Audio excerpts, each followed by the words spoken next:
conectado a esta hora en el informativo del Eje Cafetero.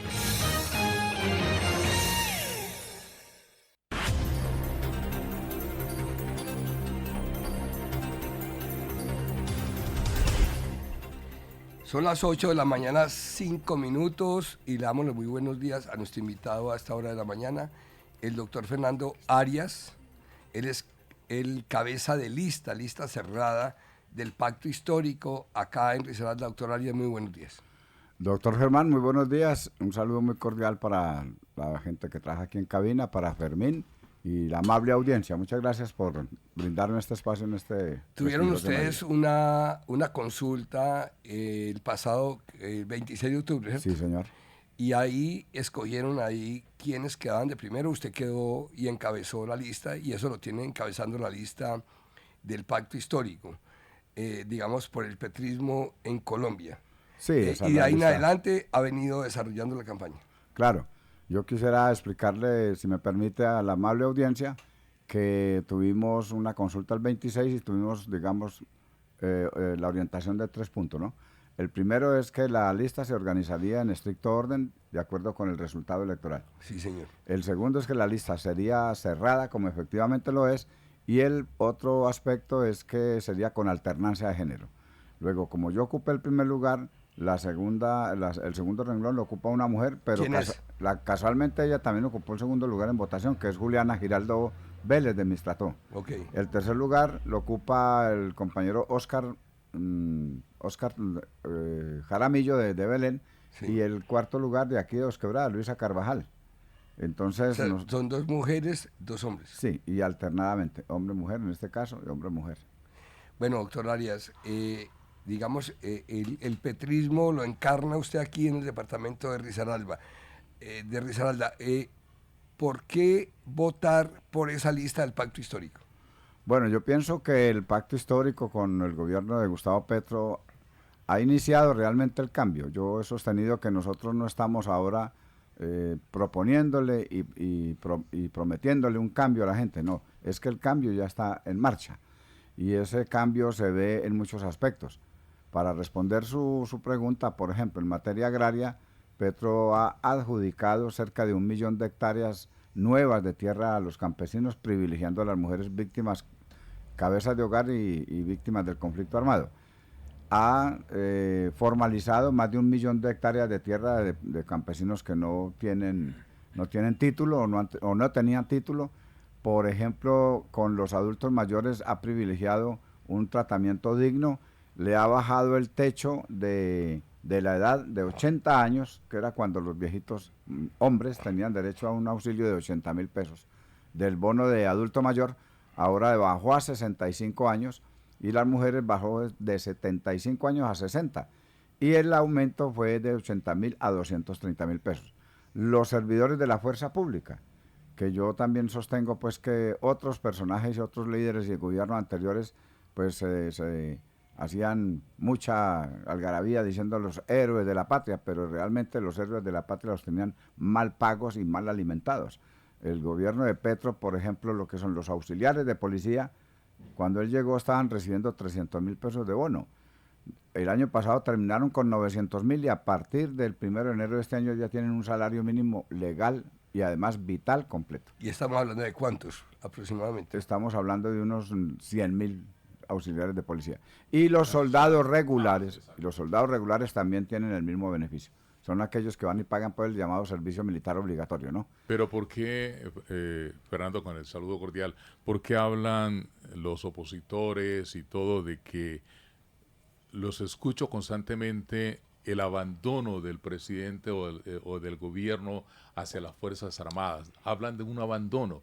Y cuando yo lo escucho a usted es cuando entramos en contradicción y cuando entramos en confusión. Dice, bueno, se les aumentó el bono, la bonificación a los soldados y a la policía, Y en cambio los retirados comienzan a decir que están abandonados, que abandonaron las tropas, que la dejaron a su PC, que lo mataron, que las FARC, el ELN asesinaron por culpa del gobierno porque los tienen abandonados. Entonces, ¿cómo se sobreentiende eso? ¿Pero los bonos fueron para los retirados? No, para los que están en servicio en servicio. Ok. Y eso, yo quiero señalar ahí algo adicional antes de responderle a Fermín, es que el Ministerio de Defensa tiene ya, digamos, un estudio en el que señalan que los soldados regulares y los auxiliares de policía, como son gente que viene del pueblo, de familias del pueblo, obreras y campesinas, ellos, la mayor parte de esos dineros se los mandan a la familia. Se quedan con una parte por ahí para sus gastos personales, sus cosas muy personales, el resto lo mandan para sus familias en su mayoría. Ahora bien, lo que tiene que ver con las Fuerzas Armadas, también me faltó decirle lo siguiente, la fuerza pública, es que también se detectó que eran mal alimentados, porque por ejemplo no tenían una proteína sino a la semana, una proteína o 2 a la semana. El mismo Petro eso lo ha mejorado muchísimo, eso quiere decir que le ha dignificado la labor y la función a los miembros de la fuerza pública. Ya les da carnita, claro, la carne, el pollo y pescado, cerdo. el pollo, sí, claro, lo que es, lo que llamamos la parte pues dura de la alimentación. Ahora bien, lo que decía Fermín, lo que pasa es que no hemos podido superar este conflicto armado en Colombia, que ya va rondando los 70 años, y es digámoslo en términos muy dramáticos, una desgracia para el país que no podamos superar este conflicto, porque se van muchos recursos, se van muchas vidas, muchos tejidos sociales que se destruyen en las comunidades y en los territorios, y realmente nosotros creemos que es la hora de que se avancen los procesos de paz realmente en profundidad. Por ejemplo, nosotros llamamos seriamente al ELN a que avance en un proceso de paz serio, y si quiere avanzar en un proceso de paz serio, por ejemplo, que devuelva a los secuestrados, porque hay que dar muestras concretas de querer la paz, que declare, como hicieron las FARC en su momento en la negociación con Santos, declare que ya no van a reclutar forzadamente a menores de edad. Es un asunto muy concreto.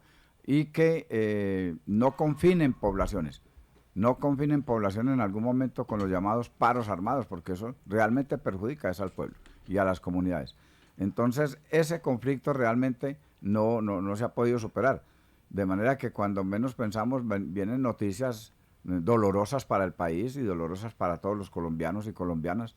Por ejemplo, las emboscadas o los asesinatos por francotiradores, en fin, esas cosas, pero eso no es porque el gobierno los tenga abandonados, es que estamos en un conflicto, y lo mismo le pasó a Duque y lo mismo le pasó a Uribe y a Santos y a Uribe en su momento con la famosa seguridad democrática.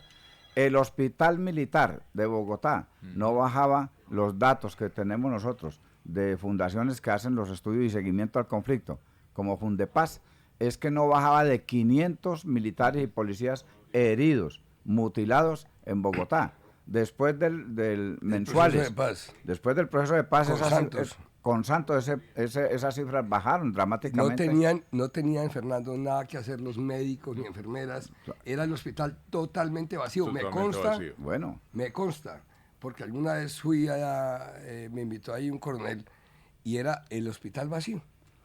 Inclusive tuvieron que hacer la consecuencia del proceso de paz. Claro, y tuvieron que volverlo, en un tiempo lo tuvieron que volver como un espacio de estudio de las facultades de medicina y demás.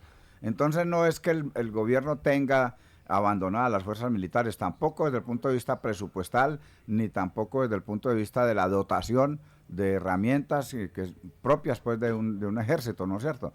Mire que, por ejemplo, este gobierno acaba de cerrar un contrato por una gran cantidad de millones de dólares, creo que son unos 17 billones de pesos, comprando los famosos aviones estos para la Fuerza Aérea, que se llaman Gripen, si no estoy mal. Sí. Entonces, pues claro, van a empezar a llegar a partir de 2027, porque es un contrato que se ejecuta en el tiempo, pero eso demuestra que este gobierno no tiene abandonadas las fuerzas armadas, todo lo contrario. Ahora es que nosotros vamos a los pueblos. Le voy a decir esto, ayer estuvimos en San Clemente, en Quinchía, en Naranjal, y bajamos a Irra, por ahí terminamos el periplo, haciendo pues la campaña electoral. y uno ve a los miembros de la policía, porque soldados no había, pero sí miembros de la policía, totalmente tranquilos, y me encontré, lo voy a decir esta anécdota más diciente todavía, Germán y Fermín. Hace un par de semanas estuvimos haciendo lo que nosotros llamamos avanzadas o volanteo en Santa Rosa, y había un grupo de soldados, muchachos soldados regulares, saliendo de un almacén de estos de mercado, no digo el nombre para no hacer propaganda aquí, pero saliendo con sus respectivas bolsas, contentísimos porque ellos mismos estaban comprando ahí digamos, su mercado personal. Mercado, sí. Su mercado personal. Por ahí mandamos a alguien a preguntarle, bueno, ¿y usted por qué están tan contentos? Y dice, no, porque es que ya recibimos el primer pago. De manera que lo que usted me decía, ¿por qué votar por el pacto histórico? Es porque el pacto histórico es el partido del pueblo y nosotros estamos totalmente convencidos que es el partido del cambio en Colombia. Pero no es un cambio para atrás, es un cambio hacia adelante en el sentido de mejorar las condiciones de vida del pueblo colombiano en todos los órdenes, en educación, en tierras, en mercadeo, en cuidado del territorio y del agua, en materia de salud, en materia de trabajo digno. Es decir, cuando hablamos de un partido del pueblo es para que realmente trabaje por el pueblo, y es en esas condiciones que nosotros estamos haciendo la campaña. Estamos diciéndole a Pereira, a Risaralda, que vamos en el camino de seguir el cambio. Eso es lo que realmente estamos nosotros profundizando ahora. Desde el punto de vista político e institucional, ahí tenemos un reto muy grande, Fermín y Germán, y oyentes. Un reto muy grande, porque es que la institucionalidad en Colombia está demasiado hecha para lo que era el régimen neoliberal, o ha sido el régimen neoliberal, una institucionalidad hecha para un régimen exacerbadamente presidencialista, concentrado, y en ese sentido nosotros tenemos a mediano y largo plazo, tenemos que ir pensando en que estas instituciones se tienen que abrir y ser más democráticas. Por ejemplo, no creemos nosotros que se pueda seguir con el tema de un Consejo Nacional Electoral, elegido en la forma como se elige, para que se convierta en una barrera institucional, en un bloqueo institucional, como lo está haciendo ahora el CNE con el pacto histórico. No, yo creo que nosotros deberíamos crear es una posición mía, crear una corte electoral, sin que sea representación de los partidos. Sin que sea de allá. Es que el Consejo Electoral actualmente es la representación de los partidos. Entonces, depende de la coalición, fallan. Exactamente. Entonces, por ejemplo, dependiendo de la correlación de fuerza en el Congreso, en este momento, por ejemplo, son los partidos de derecha los que tienen la mayoría de representantes en el Consejo Nacional Electoral, que realmente no son magistrados, son consejeros. Pero bueno, el tema es que nosotros creemos que debe haber una corte electoral con un modo de elección, ojalá fuera inclusive de elección popular. Así que se vayan a la plaza y a buscar los votos de la gente, como está sucediendo ya en México. No un asunto ahí a punta de puras, inclusive canonjías, de pronto hasta coimas, mucho whisky, muchos almuerzos, muchos encuentros, muchas cosas de esas por allá, para poderse ganar una nominación para ser miembro de una corte de estas. No, eso tiene que cambiar. Y debe haber también unos mayores canales donde la gente pueda decidir directamente muchas cosas. Que pueda decidir, por ejemplo, en los municipios, lo que va a ocurrir con sus recursos. Es que, a ver, ¿qué problema tiene que la gente tenga la posibilidad de ir a las consultas, a las constituyentes, para hacer de este país un país más democrático, ¿cierto? Entonces, yo creo que el pacto histórico tiene a un plazo un poquito más largo un reto con todas las fuerzas, porque, ojo, no se trata de un pacto histórico exclusivamente pues de izquierda, sino que se trata de un pacto histórico donde hay izquierdas, donde hay socialdemócratas, donde hay liberales y conservadores del pueblo. Por eso yo digo que el pacto histórico es un pacto del pueblo. Este es un gobierno del pueblo y para el pueblo. Totalmente. A usted le debe gustar mucho esta canción. A ver, Alejo. Era un asunto mal manejado por tres. Libertad era almirante, general o brigadier. Para el pueblo, del pueblo, porque el pueblo se lo ganó. Para el pueblo lo que es del pueblo, para el pueblo liberación. Ah, bueno, sí, claro, ¿cómo no me voy a acordar del gran Piero? El gran Piero, el gran artista, hemos dicho, Piero. Fernando, ¿por qué la paz total ha sido hecha trizas? ¿Por qué no ha funcionado? Dicen los candidatos opositores. Incluso ha, Fermín, los mismos amigos de Petro, como por ejemplo Juan Fernando Cristo, Roy Barreras, el mismo ministro del Interior, Fernando Benedetti, reconocen que ha sido un fracaso. ¿Qué pasó ahí?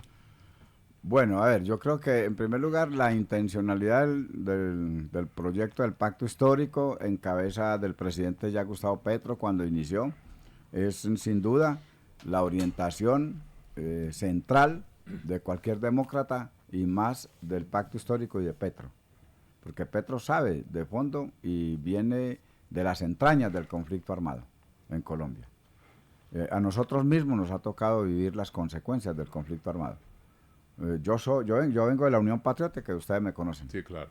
Del exterminio que por fortuna del se salvó. genocidio cometido contra la Unión Patriótica por fuerzas del paramilitarismo, del narcotráfico y con la acción o la omisión directa del Estado. Por eso fue condenado por la Corte Interamericana de Derechos Humanos. Entonces nosotros sabemos de primera mano lo que es el conflicto en Colombia y todo el daño y la tragedia que eso significa para el pueblo colombiano. Y por eso mismo nosotros tenemos en nuestra ADN, si se quiere decir así, el tema de que la paz hay que seguirla construyendo. Algunos creen que es más fácil hacer la guerra que la paz, y yo estoy como creyendo eso, porque es que construir paz es muy complicado. Algunos dicen que es que la paz se lleva mucha plata, que hay que invertirle mucha plata, y la guerra lleva más. Pero eso es lo que olvidan que la guerra vale billones y no solamente en pesos, sino en materia de vidas humanas, en el daño que se le hace a los territorios, a las comunidades. Piensen en esto, un dirigente sindical, un dirigente comunal en una vereda, donde hay todo un proceso, un tejido social, llega un personaje y en un segundo acaba con la vida de un líder de estos o una lideresa. ¿Y qué tenemos ahí? Un desmembramiento de un tejido social. Entonces la paz es difícil de construir, pero nosotros no podemos desistir de ella. Petro, inclusive en su primer periodo, en su primer año, ¿qué hizo? Logró sacar adelante la ley 2272 de 2022, ¿recuerdan? Y esa ley es la que establece, digamos, como principio y como derecho fundamental la paz. Bueno, pero además puso dos líneas de trabajo en materia de paz. La primera es que con los grupos que tengan una connotación política, grupos armados con connotación política tipo ELN, entonces con esos se adelanta la negociación política, pero con un camino cierto, con una ruta determinada para que se pueda llegar a un objetivo concreto, que es el que estos grupos dejen las armas, se reincorporen a la vida civil y le aporten más bien al país constructivamente con su trabajo, con sus saberes, con su liderazgo en las comunidades, en fin. Y la otra opción es la posible negociación, pero ya no con términos políticos, sino en términos sociojurídicos con los grupos armados que no tienen connotación política. Entonces es el caso, por ejemplo, de los espartanos y los chotas en Buenaventura. Es el caso de los dos grupos más importantes delincuenciales de Barranquilla. Es el caso de Medellín. Y nosotros, a propósito, estamos proponiendo aquí, de mi parte, como precandidato lo hice, ahorita lo tenemos ya en el programa de trabajo nuestro, es la posibilidad de que se hable una mesa sociojurídica para el área metropolitana como mínimo. Porque, ojo, Fermín, estamos aquí en Pereira, Dos Quebradas, La Virginia, en un proceso donde el año pasado hubo casi 200 asesinatos y la mayoría menores de 30 años. Y eso quiere decir que hay allí una situación muy compleja que no ha merecido la atención debida por parte ni del alcalde, ni de los alcaldes de los municipios del área metropolitana, ni del gobernador. Eso se la pasan diciendo que ahí hay un ajuste de cuentas. Pero, a ver, de lo que se trata es de atacar de fondo el problema diagnosticado el problema, lo tenemos que atacar de fondo a ver cómo lo superamos. Y la situación para mí debe ser que esos grupos que se enfrentan en los barrios, en las veredas, en las calles de nuestros pueblos y ciudades, pues tengan un espacio donde podamos hablar de cómo salir de esa situación. Los jóvenes son fácilmente incorporados a esos grupos porque no tienen oportunidades de estudio, de trabajo, Claro. se sienten marginados y simplemente por estar campaneando en una esquina ya tienen un salario, por ejemplo. Entonces necesitamos que el Estado le brinde muchas oportunidades a esta juventud y ahí le quitaríamos esa cantera que tienen los grupos delincuenciales. Fernando, En la mesa sociojurídica, yo digo que las iglesias, no solamente la católica, y no, las iglesias tienen un papel importante que jugar con la institucionalidad y con las organizaciones sociales. Esa es la propuesta nuestra.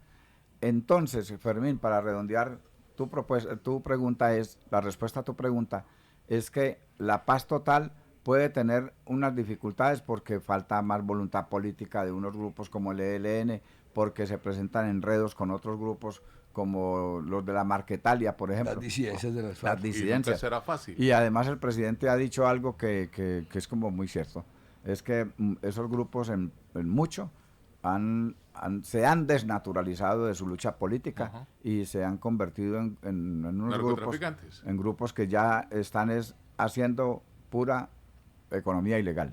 Y ya lo que ustedes dicen, narcotráfico, traquetismo, todas esas cosas. Entonces, pero la paz no podemos dejar de seguir trabajando en ella, eso sí, pues yo estoy Fernando, convencido. Hacer la guerra es muy fácil. Sí, claro. Hacer la paz es muy Es difícil. un tema más complicado. Fernando, contémosle un poquito a nuestra audiencia, que era la primera pregunta que le debería haber hecho. Y háblenos un poquito de Fernando Arias, de quién es Fernando Arias, de su núcleo familiar, porque la gente quiere conocer a los candidatos ya en su vida íntima, vida familiar, su trayectoria académica, que la suya es muy buena, política, administrativa.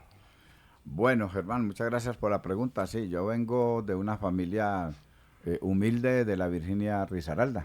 Yo hice mi bachillerato en el Colegio Bernardo Arias Trujillo. Y ya yendo al punto es que yo me inicié como dirigente estudiantil y juvenil en la Virginia en ese colegio y entré a la militancia de la Juventud Comunista en abril de 1974.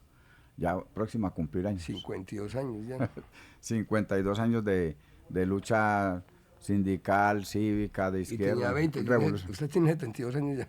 Le hice la cuentica rápido. No, voy a cumplir 70.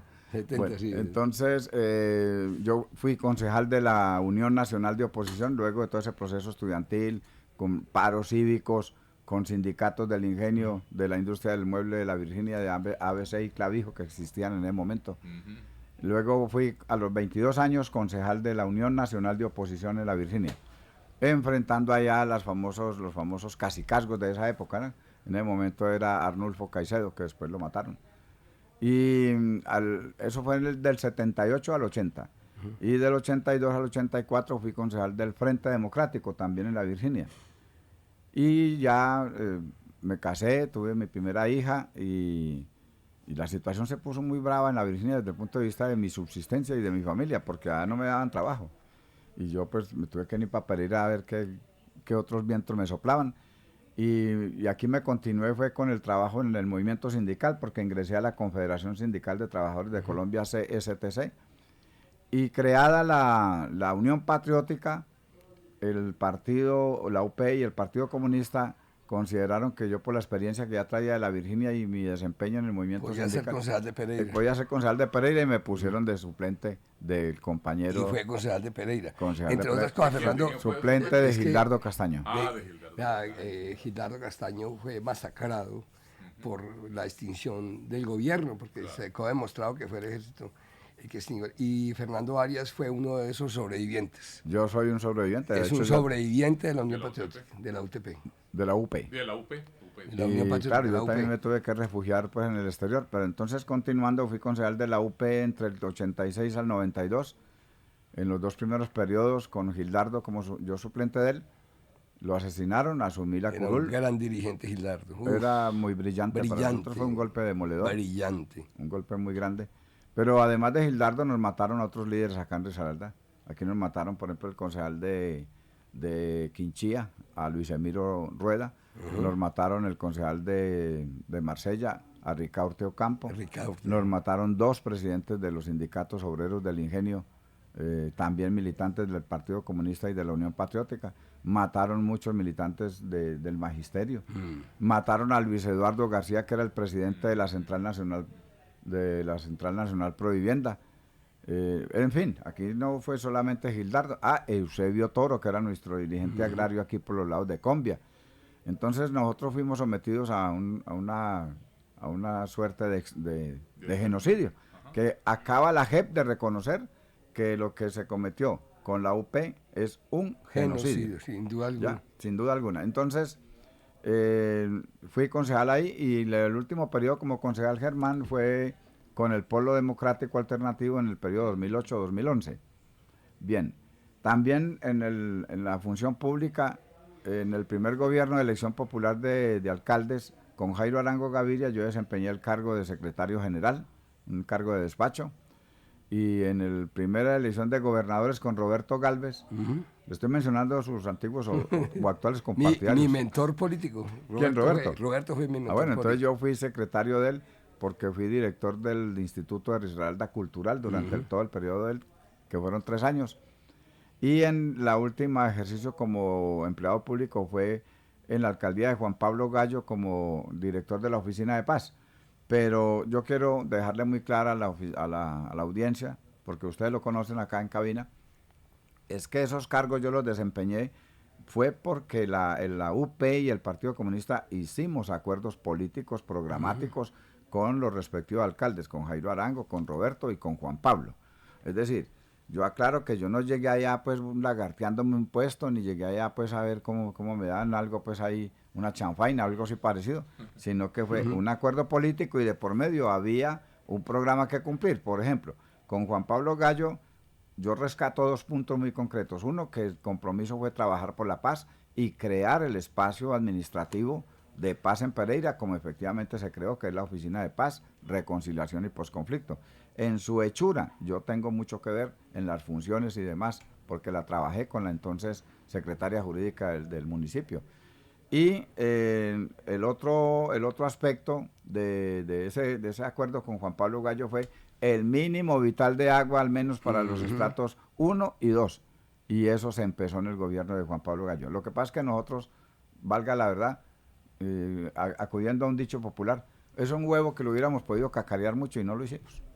Fernando, ¿cuál es la propuesta con la que está convenciendo el pacto histórico? Porque usted participó de una consulta el 26 de octubre, quedó de primero y encabeza la lista con los 3 que ahorita mencionó.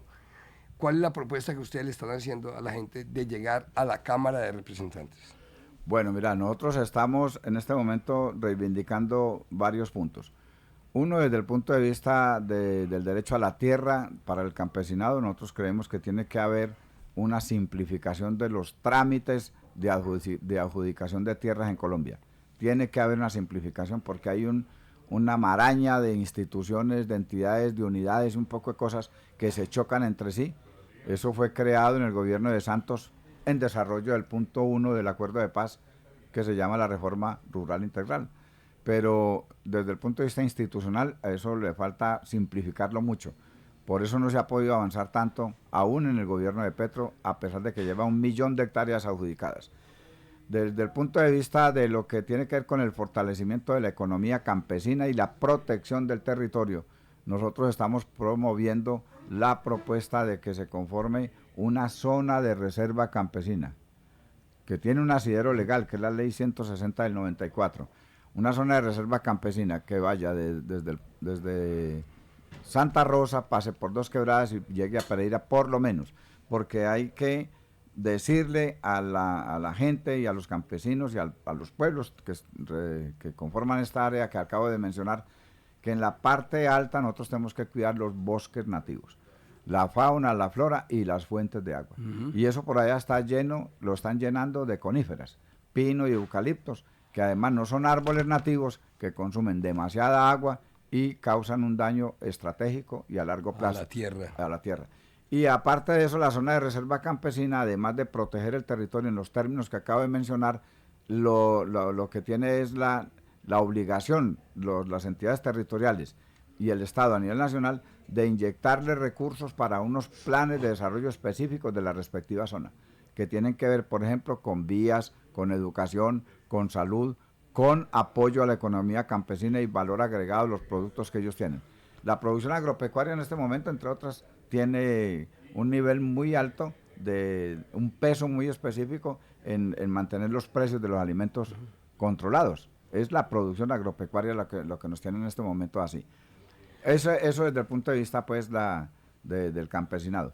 Ya dije lo de la propuesta de la mesa sociojurídica en materia de paz para el área metropolitana como mínimo, bueno, más Santa Rosa también. Y lo otro sería lo que tiene que ver con vías terciarias, porque aquí estamos muy atrasados en ese sentido. En la parte rural. En la parte rural. Desde el punto de vista de la educación, nosotros creemos que se tiene que poner mucho ojo a la infraestructura de las instituciones educativas en el departamento. Porque, por ejemplo, hay un colegio en Santa Rosa que lleva como 12 años sin poderse terminar la construcción. Creo que se llama Veracruz. No, eso, ¿cómo así? Eso no se justifica. No se justifica. Ahora, desde el punto de vista del patrimonio público, nosotros somos muy incisivos en que hay que proteger el patrimonio público. Concesión que determine, concesión que el recurso o el patrimonio debe revertir al Estado. No es que se expulse a los privados en todo sentido, no. Es que la relación tiene que ser más equitativa. No puede ser que, por ejemplo, Autopistas del Café se quede con un altísimo porcentaje de los recaudos de los peajes, ya habiendo terminado las ¿Cómo obras. votar por Fernando Arias? Bueno, muchas gracias por la pregunta también, que usted Eso me es puso a hablar de mis programas. Es lo más importante. No, pues que lo voy a volver a invitar, Fernando. Ah, bueno, para bueno, que muy vuelva bien. la semana entrante y hablemos del tema ambiental, que yo sé que le gusta mucho. Sí. El tema salud, el tema seguridad. Es un tema, el tema educativo que está tocando, lo podemos ampliar un poco. Ya son las 8 de la mañana, 36 minutos, se nos agotó el tiempo, pero la semana entrante Bueno, vamos a estar correcto. con usted nuevamente para que sigamos avanzando en esta propuesta. Muchas gracias, hermano. ¿Cómo votar por Fernando Arias? Para votar por Fernando Arias simplemente se toma el tarjetón, bueno, y no solamente por Fernando Arias, sino el proyecto político del Pacto Del Histórico. Pacto Histórico. Se Lista vota, cerrada. lista cerrada, el tarjetón de cámara en la parte derecha está, digamos, como hacia la mitad, está el logo del Pacto por Risaralda y punto. Ahí se, Pacto por Risaralda. Sí, y se marca la Eso X parece. y ya. Y punto. Y punto. Y ahí vota. Lo mismo pasa para el Senado, el tarjetón de Senado se busca el Pacto ¿Y a quién Histórico está? Ah, sí, y también lista cerrada. y también es lista cerrada. Es que algo que hizo muy bien el Pacto Histórico fue hacer Claro. una preconsulta Y- para ordenar la gente, que es lo que deberían hacer todos los partidos. Que es lo que y no debería poner hacer. no Es más, voto preferente, sino listas cerradas. Es más, esa fue una propuesta de reforma política Claro. que presentó Petro, pues a la derecha la Se hundieron, en el hundió. Congreso, la hundieron. Pero Por- se puede hacer. Se Y puede ustedes hacer. lo están practicando. Y lo vamos a seguir insistiendo para que se haga. Yo, por ejemplo, seguiré en mi ejercicio como representante de la Cámara apoyando esa iniciativa, porque es que eso es democratizar el país. Claro. Y finalizo, eso sí me permite, es que nosotros, con la jugada que nos hizo el Consejo Nacional Electoral, el compañero Iván Cepeda no va a estar en la consulta del 8 de marzo por el Frente por la Vida, que así se llamó, no va a estar. Nosotros simplemente estamos orientando a nuestro electorado que no se pide el tarjetón y no votamos en esa consulta. Ok, son las 8 de la mañana, 38 minutos, vamos al espacio comercial y ya regresamos.